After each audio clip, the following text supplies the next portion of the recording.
Kawan-kawan, welcome to Cindopur Channel.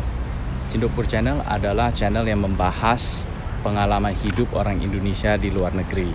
Ya, sebelum saya continue, saya akan memberi sedikit disclaimer bahwa channel ini bukan channel yang membanggakan sendiri atau mengcompare atau membrag ya atau apa-apa.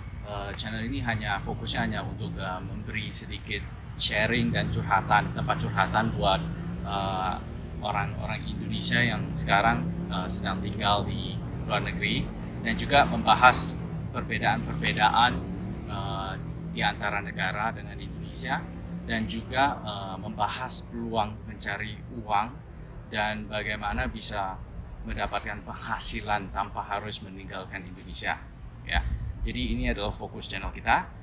Mari kita lanjutkan yang berikutnya.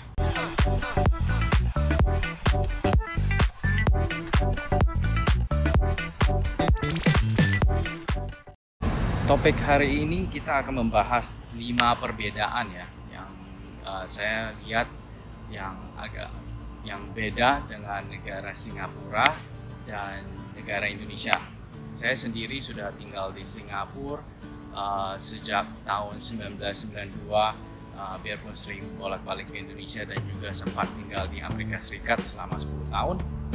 Jadi saya punya pengalaman melihat perbedaan-perbedaan di antara budaya dan di antara negara juga.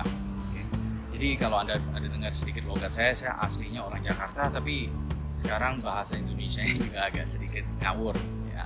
Jadi maklum, karena sekarang kebanyakan pakainya bahasa-bahasa yang beda-beda berkomunikasi. Tapi masih untung bahasa Indonesia saya masih ada ya. Mengapa saya mendirikan channel ini? Karena saya melihat di sosmed kurang ya yang sharing-sharing pengalaman di luar negeri. Ini adalah hal-hal yang penting karena ini bisa membantu kita membuka mata dan juga melihat peluang-peluang untuk membangun hidup kita dan juga membangun diri kita ya di luar negara dan di seluruh dunia. Oke, jadi kita mulai dulu di perbedaan pertama yang akan saya bahas hari ini. Yang saya lihat di Singapura dan Indonesia, yang paling obvious perbedaannya adalah lingkungan atau environment ya. Jadi kalau Anda lihat di lingkungan Singapura, Singapura bisa dibilang termasuk negara yang sudah maju ya. Jadi kalau Anda lihat di foto ini, semua bahwa Singapura ternyata rapi ya. Memang Singapura adalah rapi dan juga lumayan aman ya. Dulu lebih aman lagi, tapi sekarang masih perlu sedikit improvement ya. Jadi agak sedikit beda dengan Indonesia yang kalau lihat ibu kota kita Jakarta lumayan macet. Tapi memang sekarang ada perubahan banyak.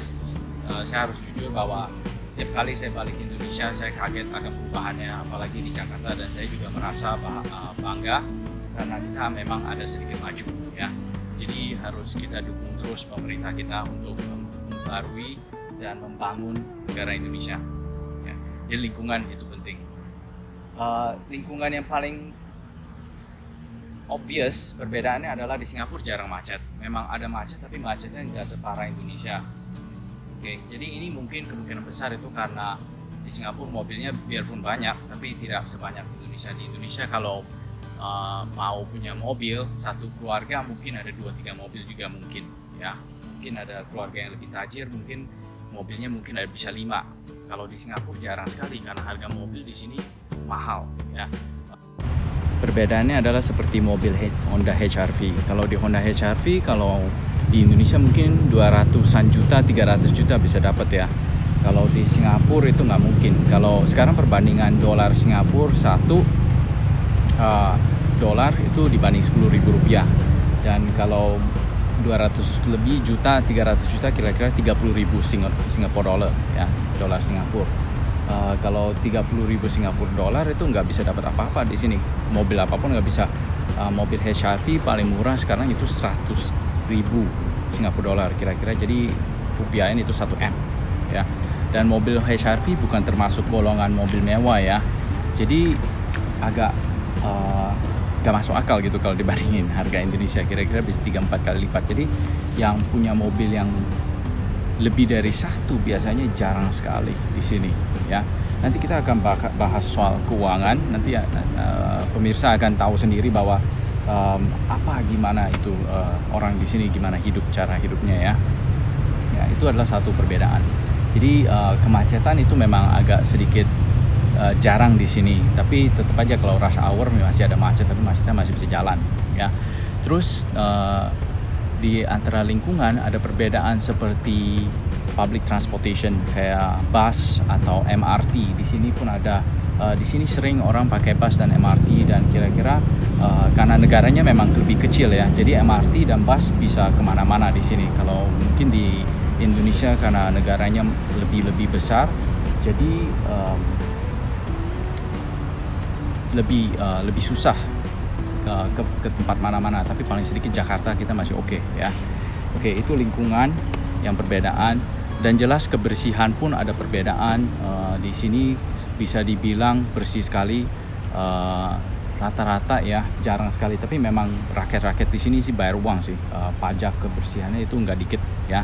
Kayak tiap bulan per bulanan kalau membayar kayak buang sampah segala itu bisa sampai 1 jutaan ya di rupiahin. Jadi nggak murah sama sekali. Perbedaan kedua adalah makanan di sini ya campur-campur ya. Orang di sini banyak macam, bukan cuma Chinese saja, tapi juga ada Malay adalah suku dari Indonesia juga sih. Kalau lihat sejarahnya itu semua dari Indonesia juga. Dan ada orang India, dan ada orang campuran yang dulu bekas dijajah Inggris, jadi basteran. Di Indonesia juga banyak sih ya. Jadi makanannya pun tergantung suku-suku di sini, beda-beda semua. Di sini ada macam-macam lah.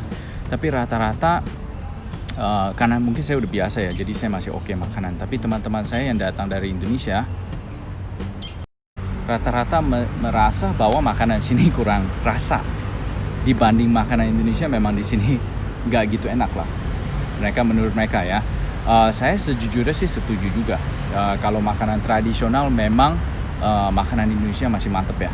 Nanti kalau ada peluang saya ajak kalian semuanya lihat-lihat ciri khas makanan di sini juga, dan juga lihat-lihat di mana bisa mengalami ya perbedaan tersebut ya. Tapi kalau misalnya makanan western food segala dan makanan budaya lain, negara lain, memang di sini pilihan lebih banyak dibandingin di Indonesia. Karena di sini orangnya memang lebih banyak macam, dan karena negaranya mungkin lebih kecil ya. Jadi gampang sekali saingan dan segalanya, dan orang harus lebih kreatif untuk keluarkan makanan. Kalau di Indonesia rata-rata menurut saya sih usaha masih lebih gampang ya, biarpun saingan berat di sini sih.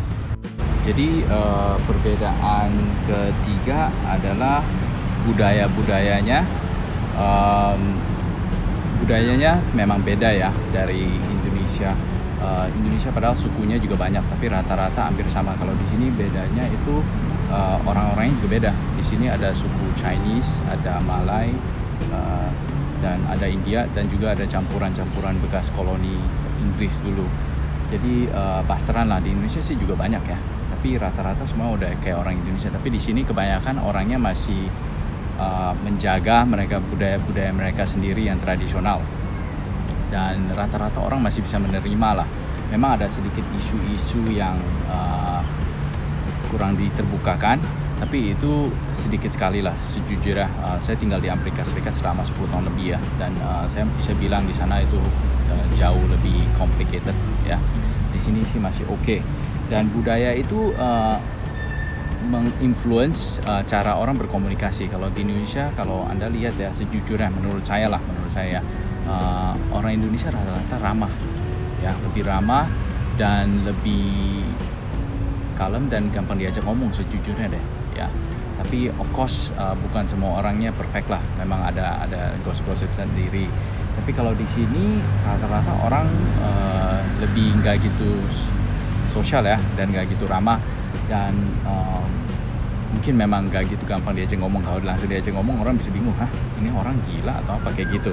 Tapi bukan semuanya seperti itu juga, dan ada outlier tersebut. Tapi kebanyakan mereka mungkin keep to themselves lah ya, atau teman-teman sendiri. Jadi itu sedikit perbedaannya ya. Dan budaya di sini orangnya lebih pragmatic berarti mereka fokusnya itu di result. Pekerjaan apapun ya, kalau ngomongnya kebanyakan tapi resultnya dikit itu percuma. Kalau di Indonesia kan kita kan gampang kadang-kadang ya, tapi di sini kita fokusnya itu di result. Menurut saya sih ada bagus ada jeleknya juga, tapi memang ada benefit lah seperti ini. Okay. Keempat itu peluang kerja ya, dan juga peluang usaha. Ini cocok dengan negaranya, fokusnya di karena negara kecil ya, jadi peluang kerjanya juga ada sedikit limited ya, dan juga peluang usahanya lebih limited lagi di sini. Banyak unsur-unsurnya. Nomor satu di sini dibandingkan Indonesia ya, pemerintah lebih dominan. Dominan berarti banyak perusahaan-perusahaan itu milik pemerintah, dan perusahaan pribadi itu agak sedikit di sini karena memang itu nggak gampang berusaha di sini ya. Susahnya itu misalnya di izin. Kalau di sini mau membuka usaha makanan, izinnya itu seabrek, duitnya juga perlu seabrek ya. Kalau di Indonesia kan gampang, lu sewa aja ruko ya kan, atau di rumah juga bisa ya. Banyak perbedaan tertentu ya. Kalau di sini nggak bisa, mau usaha di rumah nggak boleh, perlu toko. Di sini uang sewa itu mahal sekali dibanding Indonesia. Kalau di Indonesia sewa ruko paling mahal di top misalnya ya, harganya mungkin setahun itu 100 jutaan lah, 150 jutaan lah ya. Memang itu mahal ya, jangan salah, itu mahal. Tapi kalau di sini 150 juta misalnya, mungkin ya itu adalah 1 bulan punya uang sewa di toko-toko tertentu ya. Toko-toko paling murah kalau mau buka rumah makan kecil ya, misalnya cuman 200 square feet lah kayak gitu ya, itu bisa, atau 200 square meter itu bisa harganya sampai 20 juta sebulan sampai 30 juta sebulan. Lokasinya juga belum tentu bagus. Kalau lokasinya bagus bisa 50 sampai 60 juta sebulan ya. Jadi itu perbedaan ongkos-ongkos berusaha. Dan di sini populasinya kecil ya, total cuman 5 juta lebih ya. 5 juta lebih, kalau di Indonesia itu 260 juta ya. Bisa dibayangkan itu perbedaannya di mana. Jadi di sini bolak-balik ya kayak gitu aja. Jadi peluang itu memang susah, oke. Dan izin-izinnya memang susah juga. Jadi mau mendirikan itu udah susah, tambah susah lagi. Nah, dan budaya lokal memang kebanyakan orang Singapura itu lebih konservatif, dan mereka tidak gampang mencoba sesuatu yang baru ya. Kalau orang Indonesia mah coba aja, nggak pikir banyak kan. Memang ada yang konservatif, tapi kebanyakan yang berani coba. Jadi memang di sini kalau mau mendorong produk-produk baru atau brand-brand baru itu jauh lebih susah. Lihat aja Gojek ya. Gojek di sini masih oke, tapi nggak sesukses di Indonesia ya. Di sini saingannya banyak ya, jadi banyak sekali. Tapi kalau di Indonesia memang peluang usaha memang lebih banyak, orangnya banyak dan orangnya berani beli juga ya, dan berani bayar kalau bagus. Kalau di sini berani bayar tapi masih takut-takut juga kayak gitu ya. Jadi banyak hal-hal tertentu. Okay. Dan kalau mencari kerja di sini memang gajinya dibanding Indonesia memang kelihatannya lebih banyak ya. Misalnya kalau Anda itu auditor ya, auditor yang kerja di mungkin perusahaan akuntansi KPMG di Indonesia kan ada kan. Kalau kerja lembur-lembur mungkin 1,18 juta lah sampai 30 juta maksimal ya. Kalau di sini permulaan gaji pertama tambah lembur itu 25 juta. Ya, 25 juta, kalau lembur tambah-tambah mungkin bisa sampai 40 juta. Bedanya sih ada, kira-kira mungkin 10 jutaan lah, nggak sampai ya. Tapi juga harus lihat ongkos hidup di sini lah ya. Kalau di sini rata-rata memang gaji lebih besar dibanding Indonesia. 20 juta di sini gajinya itu standar lah ya. Kalau orang Singapura, warga negara Singapura, di sini mereka ada potong, selain pajak mereka juga ada potong yang namanya CPF. CPF itu semacam buat tabungan terpaksa lah ya, tapi keluarinnya susah banget sih. Tabungan terpaksa keluarinnya itu harus setelah umur 65 dan harus ada minimal tahun ini tabungannya harus minimal 1,8 M uang Indonesia lah ya. Dulu 600 juta tapi sekarang udah naikin 1, jadi istilahnya itu kalau tabungan nggak sampai 1,8 nggak boleh dikeluarin uangnya, dan kalau keluarin pun nggak bisa langsung sekaligus keluarinnya per ratusan lah ya. Itu istilahnya itu kalau udah retire ya. Jadi itu dipotong 20%. Jadi kalau misalnya gajinya 20 juta di sini, jadi ambil baliknya itu kira-kira 16 juta lah, 20% dipotong ya buat tabungan itu. Ini lebih kompleks, bisa dibahas di episode lain, oke? Dan kalau jadi istilahnya tuh gajinya memang lebih besar, tapi banyak potongan dan pengeluaran makannya. Misalnya kalau makan di sini, kalau di Indonesia warteg paling 20.000 dapat kan? Nah, 20.000 di Singapura $2 di sini nggak mungkin. Jadi kalau Anda makan misalnya nasi padang atau bakmi ya di warteg udah enak lagi ya, paling 14.000 dapat kan, 15.000 dapat, ada yang 10.000 pun dapat, 10.000 $1. Di sini paling murah itu adalah $4.50 sampai $5, kira-kira itu 50.000, itu paling murah. Jadi makan di pinggiran kayak semacam food court kayak gitu, makan di food court lah. Jadi makan itu bukan termasuk makanan restoran.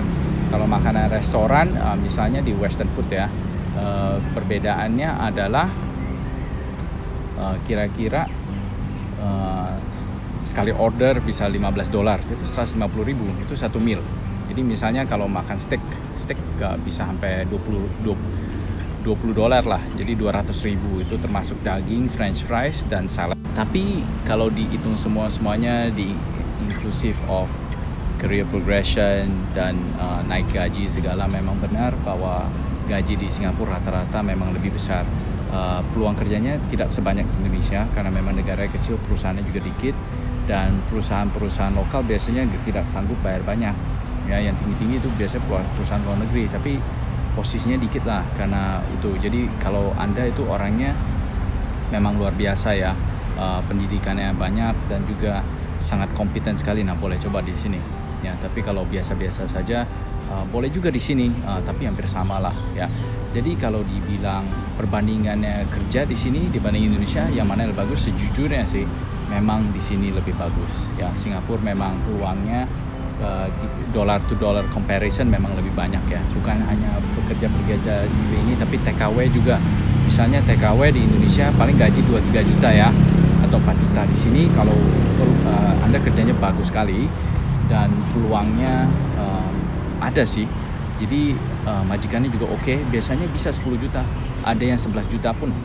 Yang penting kerjanya harus bagus lah dan harus dipercaya dan tidak aneh-aneh. Tapi sayangnya banyak yang aneh-aneh juga kadang-kadang ya. Itu perbedaan keempat. Jadi perbedaan kelima itu uang. Ya, sekarang dolar dibandingin rupiah memang kelihatannya dolar kuat ya. Singapura dolar lah. Jadi $1 Sing kira-kira 10.000 lebih dikit lah. Jadi kalau dibulatin ya 10.000. Memang kelihatannya sih lebih banyak, tapi karena 10.000 sekarang di Indonesia juga nggak banyak ya, tapi cukup untuk makan. Jadi kalau dibilang bagus atau enggak, saya tergantung Anda sendirilah. Kayak hari ini saya baru berbahas dengan orang Vietnam ya. Dia bilang standar hidup kita kalau di sini 1 bulan itu 50 juta ya gaji ya. Di Vietnam dengan harga $500 kira-kira Singapura $700 juga sudah bisa dapat ya. Jadi standar hidupnya lah. Jadi yang kita lihat itu bukan lihat uangnya, tapi lihat standar hidupnya. Tapi memang uang di sini memang lebih besar. Misalnya kalau mau keluar negeri segala, nah itu menang ya. Tapi kalau misalnya buat dipakai di sini mungkin nggak gitu gampang lah. Tapi menangnya itu ini dibandingin luar negeri, negara-negara lain yang sudah maju, misalnya Australia, New Zealand, Amerika Serikat, Inggris, dan yang lain-lain ya. Mungkin hampir setara, jadi nggak ketinggalan banyak lah. Tapi kualitas hidup mereka misalnya sebulan 5.000, mereka jauh lebih bagus daripada kualitas hidup di sini. Jadi di sini misalnya kalau mau kualitas yang sama seperti dapatnya di Australia atau Inggris atau apa, jadi gaji Anda mungkin harus 100 juta sebulan ya. Jadi kalau di verdictnya dibilang uang di sini bagus atau di Indonesia, ya mungkin kalau mau kerja uang memang lebih bagus di sini ya, karena dolar per dolar comparison kalau apalagi mau pakai di luar negeri memang di sini lebih oke. Kalau di Indonesia mungkin gaji 3 juta $300 kurang ya. Di sini ada juga yang gaji sekitar seperti itu, tapi kebanyakan itu orang Malaysia luar negeri yang datang ke sini kerjanya itu yang manufacturing lah, yang bikin elektronik kayak gitu ya. Jadi itu kurang sekali gitu, susah hidup di sini, nggak mungkin lah ya, tapi tetap saja ada ya. Jadi biasanya orang sini kalau gitu gimana dong kalau barang mahal-mahal ya. Nanti kita episode lain saya akan bawa kalian lihat perbedaan harga-harga segala ya. Jadi gimana dong ya, kebanyakan ya shoppingnya itu cari budget ya. Budgetnya seperti apa, misalnya shopping di Shopee, di Indonesia juga ada kan. Seperti saya beli ini selfie stick ini juga dari Shopee ya. Semua kebanyakan dari Shopee karena banyak diskon dan juga banyak rebate segala. Jadi banyak orang shopping seperti itulah ya. Banyak juga shopping di channel-channel lain, dan juga ada tempat-tempat tertentu dan brand-brand tertentu juga. Jadi harus cari akal lah, seperti itu ya. Jelas masih banyak perbedaan-perbedaan lain, dan kita akan bahas perbedaan-perbedaan ini di episode selanjutnya. Menurut saya sudah cukup banyak sharing saya ya. Nanti kita bahas lagi topik-topik lain di episode lain ya. Jadi kalau Anda merasa bahwa vlog atau channel ini Anda ada merasa lumayan enjoy juga nonton ini, dan juga dengar sharing informasi seperti ini lumayan bagus, tolong like channel ini, subscribe, share, dan jangan lupa mengaktifkan lonceng-lonceng notifikasi ini. Ini dukungan yang sangat penting, dan saya akan juga mencari informasi yang Anda perlukan untuk usaha atau untuk hidup di sekitar Singapura ya, dan negara lain juga of course. Nanti saya akan beritahu misalnya saya akan kemana. Kalau Anda ada request lain, misalnya ada pertanyaan-pertanyaan spesial atau spesifik ya yang Anda mau tahu dari tempat ini, silakan komen di bawah, dan nanti akan saya balas dan akan saya bantu cari informasi ya. Oke, terima kasih untuk menonton. Sampai jumpa episode lain. Ciao. Kalau kalian penasaran di sekitar sini ada apa, lihat sebentar ya. Di sini ada, yang di belakang saya ini adalah perumahan Singapura yang standar, yang namanya HDB atau HDB flat. HDB singkatan Housing Development Board, itu adalah menteri pemerintah, tapi itu juga menjadi nama perumahan sekitar sini. Jadi perbedaan HDB itu apa? Perbedaan HDB adalah biasanya harga rumahnya lebih murah dari perumahan private seperti kondominium dan perumahan yang landed ya. Kalau di Singapura perumahan landed seperti yang kita ada di Indonesia, harganya itu mahal sekali ya. Jadi itu adalah perbedaannya. Mahal sekali juga oke lah, jadi bisa sampai 10M lebih, itu adalah harga standar. Tapi kalau kondo juga bisa 10M lebih. Kalau HDB tergantung size-nya, ada yang sampai 10M, tapi rata-rata 6-7M bisa dapat. Yang sekitar sini seperti perumahan ini adalah yang di belakang saya, ini adalah perumahan HDB yang 2 tingkat. Ini harga rumahnya kira-kira 7M lah ya. Kalau yang di sebelah sini 3 kamar, istilahnya itu 4 room flat, tapi 3 kamar dan 1 ruang living room, 1 kitchen, biasanya ada 2 toilet. Jadi harga rumah bisa 4-5M lah, tergantung. Dan tergantung lantai juga bisa ada perbedaan lah. Jadi hampir sama dengan Indonesia, tapi bedanya itu harga ya. Jadi ya ini sedikit informasi lah.